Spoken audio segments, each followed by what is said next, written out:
Wondered how MAGA and other radicalized groups can essentially just start dehumanizing people with absolutely zero remorse. There's actually some psychology behind it. There's this thing called social identity theory. The idea that we define ourselves by the groups we belong to, religion, politics, even sports teams. Once someone strongly identifies with a certain group, anything that threatens said group feels personal to them. That's why political debates feel more like football games. It's not about policy, it's about loyalty. Adding cognitive dissonance. That's when your brain feels uncomfortable holding two conflicting ideas. So if someone you trust does something clearly wrong, instead of twisting your belief, you will twist reality to keep things feeling stable in your head.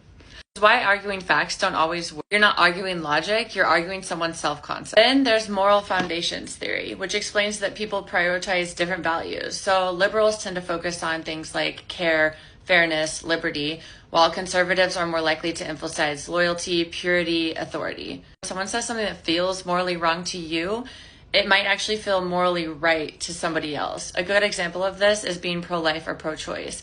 You can say the word, it'll be the same exact word, but have two completely different emotional filters. Here's where it starts getting dangerous, when we get into authoritarianism and dehumanization. When people are scared of either economic collapse, cultural change, losing power, etc., they're more likely to gravitate towards strong, controlling leaders.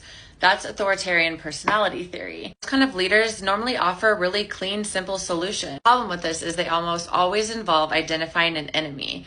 Someone to blame, someone to fear. Fear sets in, terror management theory kicks in. When people are reminded of, whether through war, climate anxiety, societal change, they cling harder to their group, their belief, their identity. And the more they cling, the easier it is to see outsiders as less than. And that's how you get to dehumanization. Oh yeah, radicalization doesn't happen because people are inherently stupid or hateful. It happens because our brains are trying to make sense of a really chaotic world, and sometimes the answers that feel safest are the ones that point fingers. Now, understanding that does not excuse it, but it does help us fight it. Love you. Have a good day.